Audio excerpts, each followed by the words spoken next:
Hello 3M family. तो soul and 2 के next episode में आप सभी लोग का स्वागत है। पिछले 2 एपिसोड मैंने एक्सप्लेन कर दिया है और आई होप कि आपने उन्हें देख लिया होगा। साथ ही हम BDTH को भी अब वहीं से स्टार्ट करेंगे उसके एपिसोड जहाँ से आ रहे हैं, क्योंकि पिछला एपिसोड आप सभी देख चुके हैं। साथ ही हम ग्रेट रूलर भी स्टार्ट करेंगे। तो पिछला एपिसोड में आपने देखा था वो युवाओं को 1 मिलियन ईयर्स की एक सोल रिंग मिल गई थी। साथ ही वो टांगिया और बेई से भी मिला था और वहाँ पे अपने उसकी सोल रिंग की पावर भी देखी थी, जिसकी पावर वो बेई और टांगिया को देता है, जिससे वो धतूरा स्नेक को हरा देते हैं, जिससे टांगिया काफी ज्यादा खुश हो जाती है। वो युवाओं से पूछते हैं कि क्या वो उसका टांग से ज्वाइन करेगा। अपना वो युवा से एक्सेप्ट कर लेता है, जिससे खुश होकर बेई भी वो युवाओं को अपने क्लेन की कुछ हिडन टेक्निक सिखा देता है, जो घोस्ट स्टेप और पर्पल आई होती है, लेकिन उसे सीखने में उसे काफी मेहनत लग रही होती है। जिसके बाद वो लौटते समय श्रेक एकेडमी में पहुंच जाते हैं, जहाँ पे वो युवा श्रेक एकेडमी देखकर हैरान रह जाता है। साथ ही श्रेक एकेडमी को देखकर वो युवा काफी एक्साइटेड था, क्योंकि उसे पता था श्रेक डेविल्स यहीं से निकले हैं। तो इस एपिसोड की स्टार्टिंग होती है जस्ट वहीं से, जहाँ पे ये तीनों लोग श्रेक सिटी पे पहुंच जाते हैं, जहाँ पे टांगिया काफी एक्साइटेड होती है। दूसरा पर वो युवा काफी थक गया होता है। साथ ही टांगिया कहती भी है तुम लोग इतने स्लो क्यों हो, जिस पे वो युवा कहता है मैं स्लो नहीं हूँ, तुम ज्यादा फास्ट हो। तभी टांगिया पोजिंग मारते हुए कहती है ये है श्रेक सिटी, जहाँ पे यहाँ की सबसे पावरफुल एकेडमी श्रेक एकेडमी है। तभी बेबी भी उसे बताते हैं कि तुम्हें यहाँ पे श्रेक एकेडमी में ही एडमिशन लेना है, जिस पर वो युवा तो काफी ज्यादा हैरान हो जाता है, क्योंकि उसने श्रेक एकेडमी का काफी नाम सुना था और उसे उम्मीद नहीं थी कि वो उसका डिसाइबल बनने वाला है। साथ ही उसे पता था कि पूरी दुनिया श्रेक एकेडमी में एडमिशन चाहती है, लेकिन ये इतना आसान नहीं होता। और यही सब वो युवा सोच रहा होता है और सिटी के नज़ारे एंजॉय कर रहा होता है। तभी टांगिया वो युवा की तरफ देखते हुए कहती है तुम्हारे लिए एक और सरप्राइज, क्योंकि तुमने तांग क्लैन को ज्वाइन कर लिया है, इसीलिए तुम्हें तांग क्लैन की तरफ से इस एकेडमी में फ्री एडमिशन करा दिया जाएगा। जिस पर वो युवा हैरान होते हुए कहता है कैसे। जिस पर टांगिया बताती है कि श्रेक एकेडमी और हमारे तांग क्लैन के बीच में काफ़ी अच्छे रिलेशन थे। साथ ही श्रेक एकेडमी से जो भी लोग ग्रेजुएट होते थे उन्होंने तांग सेक्ट को ज्वाइन किया था और तांग सेक्ट ने श्रेक एकेडमी की हेल्प की थी, इसीलिए दोनों के बीच में काफ़ी अच्छी बॉन्डिंग है। हालांकि अब हमारा टांग सेक्ट डिस्ट्रॉय हो चुका है, लेकिन वो रिलेशन आज भी उतना ही स्ट्रॉन्ग है। इसीलिए हमें हर साल फ्री एडमिशन के लिए 1 या 2 पोजीशंस मिलती हैं, इसीलिए तुम्हारा एडमिशन बिल्कुल फ्री हो सकता है। ये सुनकर तो वो युवा काफ़ी ज़्यादा खुश हो जाता, लेकिन तभी वही कहते हैं लिटिल ब्रदर तुम रिलैक्स बिल्कुल भी नहीं कर सकते। श्रेक एकेडमी हर 3 महीने में न्यू डिसाइबल्स को असाइनमेंट देती है। साथ ही यहाँ तक कि ओल्ड डिसाइबल भी अगर असाइनमेंट पूरा ना कर पाए तो उन्हें हटा दिया जाता है। जिस पर वो युवा कहता है मैं अपनी पूरी जान लगा दूंगा और दिल से मेहनत करूंगा। जिस पर टांगिया कहती है मुझे तुम्हारा ये बिहेवियर पूरा बहुत अच्छा लगा और मुझे तुम पे पूरा भरोसा है, इसीलिए मेरे पास तुम्हारे लिए एक और गिफ्ट है। और ऐसा कहते हुए वो युवाओं को एक स्टोरेज बेल्ट देती है और कहती है ये हमारे सेक्ट एकेडमी की तांग सेक्ट के चीफ का बेल्ट है। साथ ही वो युवा उस बेल्ट को पाकर काफी ज्यादा खुश होता है। तभी टांगिया कहती है चलो अब हमें श्रेक एकेडमी चलना चाहिए, हमें देर हो रही है। तभी श्रेक सिटी के अंदर एंटर होते हुए वो युवा देखता है चारों तरफ काफी सोल गाइड्स होते हैं, और ये जो सोल गाइड होते हैं इन्हें आप रोबोट मशीन की तरह भी मान सकते हो, जैसे एलोन मस्क की टेस्ला कार। जहाँ बेबी वो युवाओं को बताते हैं कि हमारी पूरी श्रेक सिटी सोल गाइड से भरी हुई है। साथ ही यहाँ के सोल गाइड पूरी कंट्री के सबसे एडवांस सोल गाइड्स हैं। जिस पर वो युवाओं को याद आता है कि ड्यूक मैंसन में उसने भी सोल गाइड देखे थे, लेकिन वो यहाँ के जितने एडवांस नहीं थे। और ऐसे ही वो आगे जाते हैं, तभी बेई वो युवाओं को वॉर के बारे में बताता है और कहता है कि 4000 साल पहले सन और मून कैपिटल ने डोलो कॉन्टिनेंट पर अटैक कर दिया था, लेकिन स्टार्टिंग में तो डोलो कॉन्टिनेंट तांग सेक्ट के हिडन वेपन और पावर के साथ बच जाता है, लेकिन उसी टाइम से सोल गाइड भी इंट्रोड्यूस हो गए होते हैं। लेकिन यह सुनकर टांगिया तुरंत ही कहती है सोल गाइड कभी भी टांग सेक्ट के हिडन वेपन्स की बराबरी नहीं कर सकते हैं, क्योंकि हमारे कुछ हिडन वेपन्स ऐसे भी हैं जो सुप्रीम गॉड लेवल के वॉरियर को भी मार सकते हैं। जिस पे वे बताते हैं ये तो इसकी आदत ही है, ये अभी भी सोल गाइड्स को एक्सेप्ट नहीं करती है। लेकिन टांगिया मजाक भी नहीं कर रही है, क्योंकि टांग सेक्ट में वास्तव में ऐसे हिडन वेपन्स हैं जो गॉड लेवल के वॉरियर को मार सकते हैं, लेकिन हमारे लिए ये अफसोस की बात है कि उतने स्ट्रॉन्ग वेपन हम नहीं बना सकते, उसे केवल मास्टर तांग सैन ही बना सकते थे। और हमारे पास जो मामूली और नॉर्मल हिडन वेपन्स है उसे सोल गाइड्स ने सप्रेस कर दिया है। इसीलिए डोलो कॉन्टिनेंट और श्रेक एकेडमी पर खतरा बढ़ गया था। इसलिए पिछले जो श्रेक एकेडमी के मास्टर थे उन्होंने अपने साथ 60 सोल मास्टर्स को मिलाया और उनके साथ मिलकर उन्होंने सन मून एम्पायर आर्मी को खत्म कर दिया था। साथ ही श्रेक एकेडमी को सभी कॉन्टिनेंट से अलग करके बनाया गया था। तभी टांगिया भी कहती है और इसी बैटल के कारण हमारा टैंक सेक्ट भी डिस्ट्रॉय हो गया और उसकी ग्लोरी खो गई। यहाँ तक कि हमारे हिडन वेपन से पावरफुल सोल गाइड भी मास्टर मार्केट में आ चुके हैं। जो सुनकर वो युवा भी हैरान होता है। तभी वही बताता है सारे सोल मास्टर सोल गाइड को एक्सेप्ट नहीं करते हैं, क्योंकि उनका मानना है सोल गाइड उन्हें वीक कर देंगे, क्योंकि ये उनकी बॉडी का पार्ट नहीं है, ना ही ये उनकी पावर का हिस्सा है।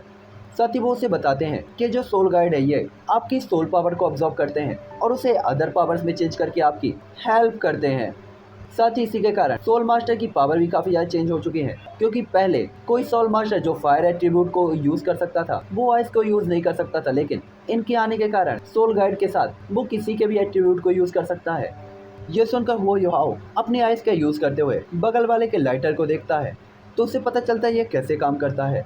जिसके बाद वो कहता है अब तो सोल रिंग की डिपेंडेंसी खत्म हो गई, जिसमें बेई बेई कहते हैं हाँ, इसीलिए लोग अब सोल रिंग को ऑब्जॉर्व नहीं करते और उनकी सोल रिंग्स काफ़ी वीक हो चुकी हैं। और पहले डिफरेंट जो सोल रिंग्स होती थी वो आपकी अलग अलग पावर्स को अनलॉक करती थी और अलग अलग अटैक एबिलिटी देती थी, लेकिन सोल गार्ड जो कि काफ़ी कम एनर्जी में आपको काफ़ी जगह तक ट्रैवल करा सकती हैं, इसीलिए लोग काफ़ी ज़्यादा आलसी हो गए थे और वो उतनी मेहनत नहीं करना चाहते थे। लेकिन अभी भी जो नोबल क्लास के लोग हैं वो सोल गाइड को एक्सेप्ट नहीं करते। साथ ही वो याओ भी इस बात को एक्सेप्ट नहीं कर पा रहा था और वो कहता है आखिरकार लोग ऐसा क्यों कर रहे हैं, जिस पर बेई बेई उसे बताता है ताकि उनकी ज़िंदगी काफ़ी ईजी हो जाए। इसीलिए वो सब सोल गाइड पे डिपेंड हो गए और कोई भी मेहनत नहीं करना चाहता। साथ ही वो याओ भी सोचने लगता है कि वो कभी भी सोल गाइड को एक्सेप्ट नहीं कर सकता। साथ ही वो सोच रहा होता कि क्या हिडन वेपन्स और सोल गाइड वास्तव में इनका कंपैरिजन हो सकता है। और ऐसे ही ये सोचते हुए और बातें करते हुए स्ट्रेक एकेडमी तक पहुंच जाते हैं, जहाँ पे गेट के बाहर एक जूनियर डिसाइबल इनका ही इंतजार कर रहा होता है। और वो वेई वेई को देखते हुए कहता है सीनियर वेई वेई, तो वास्तव में आप यहाँ पे आ गए। तभी वेई वेई कहते हैं इससे मिलो, यह है हुओ योहाओ, हमारे तांग सेक्ट का नया मेंबर, और हम इसका स्ट्रेक एकेडमी में एडमिशन कराना चाहते हैं। ये सुनकर वो बंदा काफ़ी रिस्पेक्ट के साथ उन्हें स्ट्रेक एकेडमी के अंदर ले जाता है। दूसरा हुओ योहाओ तो सोच रहा होता है कि मिस्टर वेई वेई तो काफ़ी फेमस है यहाँ पे, साथ ही अंदर के सीन भी काफ़ी ज़्यादा सुंदर होते हैं। तभी हुओ योहाओ को वेई वेई 7 स्टैचूज दिखाते हुए कहते हैं हुओ योहाओ ये वो स्टैचू है और वो लोग जिनके कारण स्ट्रेक एकेडमी यहाँ तक पहुँच पाई है। जिसके बाद वो 7 स्ट्रेक डेविल्स का इंट्रोडक्शन करवाते हुए कहते हैं सबसे पहले मिस्टर दाई के बारे में इंट्रोड्यूस, और बताता है कि इन्हें गॉड ऑफ बार कहा जाता था और ये कैट गर्ल के हस्बैंड भी थे। और ये सुनकर हुओ योहाओ भी समझ जाता है कि वो इन्हीं की फैमिली से बिलोंग करता था और ड्यूक के मेंशन में जब वो रहा करता था और ये ड्यूक फैमिली के एंसेस्टर होने चाहिए। जिसके बाद वो कहता है नहीं, मुझे अपनी एक खुद की पहचान बनानी है। जिसके बाद वो हुजिन जो कि गॉड ऑफ फिनिक्स है उसके बारे में बताता है। जिसके बाद ऑस्कर के बारे में जो गॉड ऑफ फूड बन गया होता है। जिसके बाद वो जियोबू के बारे में बताते हुए कहता है ये रैबिट जो कि तांग सेक्ट की वाइफ भी थी। जिसके बाद वो कैट गर्ल के बारे में बताता है कि ये भी एक पावरफुल गॉड है। जिसके बाद वो मिंग रॉम के बारे में बताते हुए कहता है ये 9 कलर गॉडेस है और फूड गॉड ऑस्कर की वाइफ। जिसके बाद वो बताता है और इन सभी का लीडर इनसे भी पावरफुल तांग सैन जो कि सी गॉड होने के साथ साथ असुरा गॉड भी था। और इसके बाद वो तीनों लोग तांग सैन के सामने झुककर उसे ग्रीट करते हैं। स्ट्रेक डेविल्स को देखने के बाद ये थोड़ा आगे जाते हैं तो इन्हें 3 स्टैचू दिखाई देते हैं, जहाँ मिस्टर वेई वेई बताते हैं ये तीनों वो मास्टर और टीचर है जिन्होंने स्ट्रेक एकेडमी को स्टार्ट किया था और इन तीनों की फ्रेंडशिप काफ़ी ज़्यादा पॉपुलर है, बिल्कुल जय वीरू की तरह।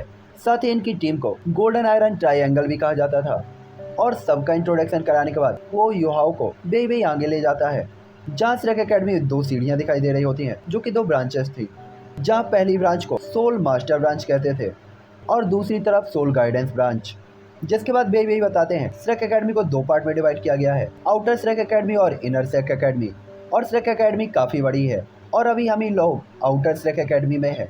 जहाँ तक इनर स्ट्रेक एकेडमी में जाना कोई भी आसान काम नहीं है और वहाँ पे जाने का हर 6 साल में एक बार एग्ज़ाम होता है और उसे क्रॉस करने के बाद ही हम इनर एकेडमी तक जा सकते हैं। जिसके बाद एंसेस्टर ट्री की तरफ देखते हुए वेई वेई बताते हैं अभी तक मैं और टैंगिया हम भी आउटर एकेडमी के ही डिसाइबल हैं और इनर स्ट्रेक एकेडमी केवल मोस्ट टैलेंटेड लोगों को ही ट्रेन करते हैं। साथ ही मैं भी वहाँ पे जाना चाहता हूँ। ये सुनकर तो वो और हैरान होते हुए कहते हैं आपकी पावर के साथ अगर आप लोग इनर डेसिबल नहीं है तो फिर इनर डेसिबल कितने ज़्यादा पावरफुल होते होंगे। जिस पे वेई वेई बताते हैं इनर डिसाइबल बनना काफ़ी ज़्यादा मुश्किल है, यहाँ तक कि लगभग 10 लाख वॉरियर में शायद एक ही ऐसा कर पाता है। साथ ही आज से कुछ साल पहले मैं स्टार फॉरेस्ट के अंदर एक इनर डिसाइबल से मिला था जिसने अपने पंचेस और पावर का यूज़ करते हुए 3 मिलेनियम बीस्ट को मार दिया था और उसे ये टास्क इनर एकेडमी से दिया गया था कि उसे एक दिन के अंदर यह टास्क पूरा करना था। साथ ही ऐसे ही वो बात करते हुए सोल गाइडेंस डिपार्टमेंट में पहुंच जाते हैं, जहाँ पे वो बंदा वो याओ की ड्रेस लेकर खड़ा होता है। साथ ही यहाँ के फाउंडर्स के स्टैचू भी यहाँ पे लगे हुए होते हैं और उस बंदे ने हुओ युहाओ की सारी रजिस्ट्रेशन को भी यहाँ पे कंप्लीट कर दिया हुआ होता है। जिसके बाद मिस्टर बेइबेई हुओ युहाओ को उसका ड्रेस और उसका बैच उसे देते हैं और कहते हैं मैं उम्मीद करता हूँ कि तुम्हें यहाँ अच्छा लगेगा। और वो बताते हैं कि 3 दिन बाद तुम्हारी क्लासें स्टार्ट होने वाली हैं और इस बिल्डिंग के पीछे एक हॉस्टल है जहाँ तुम्हारे लिए मैंने रूम बुक कर दिया है। साथ ही तुम्हारे फर्स्ट ईयर की पूरी फीस हमने पहले ही दे दी है, लेकिन आगे के तुम्हारे जो भी खर्चे होंगे उन्हें तुम्हें खुद ही उठाना होगा। जिस पर वो युवा उन्हें थैंक यू कहता है तो बेबी कहते हैं अब मुझे और टैंगिया को रिपोर्ट करने के लिए जाना होगा, इसीलिए हमें जाना है। द्वितब टैंगिया हो युवाओं को पढ़ाने वाले सर के नाम रीड करते हुए काफ़ी परेशान होते हुए कहती है इसे पढ़ाने वाली तो मिस जाओ हैं, जो कि कितनी खतरनाक है। और उसे वो युवाओं पे काफ़ी ज़्यादा तरस आने लगता है। जिसके बाद हम वो युवाओं को देखते हैं जो कि अपने हॉस्टल की तरफ जा रहा होता है, जहाँ पे वो रास्ते में एक ओल्ड मैन को देखकर उन्हें ग्रीट करते हुए पूछता है एल्डर क्या आप बता सकते हैं रूम नंबर 201 कहाँ पे है। जिस पे एल्डर कहते हैं 2nd फ्लोर फर्स्ट रूम। जिस पे वो युवा उन्हें फ्री से ग्रीट करके वहाँ से जाने लगता है। जिस पे एल्डर काफ़ी खुश होते हुए कहते हैं ये लड़का काफ़ी अच्छा है, क्योंकि आज की जनरेशन इतनी ज़्यादा वेल बिहेव कभी नहीं करती थी। जिसके बाद हमें वो युवा अपने रूम के सामने दिखाई देता है, जहाँ पे उसके बेच के कारण उसका डोर अपने आप ओपन हो जाता है, क्योंकि ये सब ऑटोमेटिक चल रहा था। और रूम के अंदर वो युवा को फील हो जाता है कि उसका रूम काफ़ी एडवांस है। साथ ही वो युवा का रूम काफ़ी अच्छा होता है और विंडो से काफ़ी अच्छा सीन आ रहा होता है। और इन सभी चीज़ों को देखकर वो युवा मिस्टर बेइबेई की बात को याद करता है कि उसने उन्होंने उससे कहा था कि उसे मेहनत करनी होगी। इसलिए वो युवा कल्टीवेशन में बैठते हुए ज्वांट यानी स्टैक टेक्निक को कल्टीवेट करने लगता है, जिससे उसकी और भी मेरिडियंस अनलॉक हो सकती थी। और उसके बाद वो कल्टीवेशन में बैठता है तो उसके सोल सी में तियानमिंग तुरंत ही कहता है हाँ ये टेक्निक तुम्हारे लिए काफ़ी यूज़फुल है और इस टेक्निक का यूज़ करके तुम जल्दी ही अपने आप को पावरफुल बना सकते हो और पावर गेन कर सकते हो और स्ट्रेंथ बढ़ा सकते हो।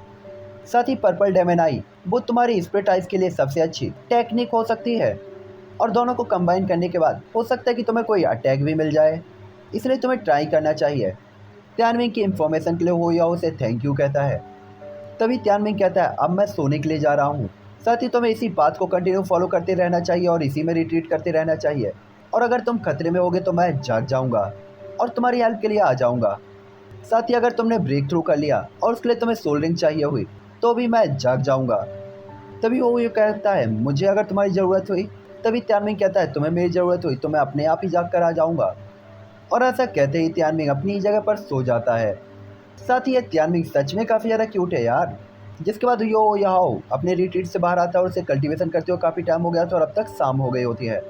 जिसके बाद वो याओ खाने के लिए मैस की तरफ जाता है। इससे पहले वो अपनी ड्रेस पहनता है ताकि वो मैस से कुछ परचेज़ कर सके खाने के लिए, लेकिन वहाँ पे वो याओ को रियलाइज़ होता है कि उसके पास बहुत कम पैसे हैं, इसलिए बेसिस का ही खाना खाता है वो जो वो परचेज़ कर सकता था। जिसके बाद वो कहता है मिस्टर बेइबेई ने मुझे यहाँ एडमिशन दिला दिया, लेकिन लगता है क्लासेस के साथ ही साथ मुझे कुछ काम भी करना होगा ताकि मैं अपने खर्चे भी उठा सकूँ। और ऐसा कहते हुए वो आगे आता है। तभी उसे अपने रूम की लाइट जलती हुई दिखाई देती है, जिससे उसे लगता है कि शायद उसका रूममेट आ गया होगा। जिसके बारे में वो याओ काफ़ी ज़्यादा एक्साइटेड होता है कि उसका रूममेट कौन है और अपने रूम पे जाता है। और इससे पहले कि हो याओ गेट के सामने पहुँचे और गेट को नॉक कर पाता, गेट ऑटोमेटिकली ही ओपन होने लगता है और गेट के पीछे हमें हुओ याओ का नेक्स्ट सेकंड रूममेट दिखाई देता है, जो कि काफ़ी ज़्यादा ब्यूटीफुल होता है। और चाहे वाल हो या आई, बंदा काफ़ी अच्छा था। साथ ही इसका नाम वान डोंग होता है। साथ ही इस कैरेक्टर के बारे में मैं ज़्यादा चीज़ें तो नहीं जानता, बट हाँ ये काफ़ी ज़्यादा हेल्पफुल होने वाला है आगे। तो इसके बारे में क्या है ये हमें नेक्स्ट एपिसोड पे पता चलेगा। तो इस एपिसोड को लाइक से सब्सक्राइब कर देना। मैं ट्राई करूँगा 10 मिनट का एक वीडियो बनाने का नोवेल से रिलेटेड, जिसमें हम आगे के एपिसोड के बारे में डिस्कस कर लेंगे। ओके, तो बाय बाय चियन फैमिली।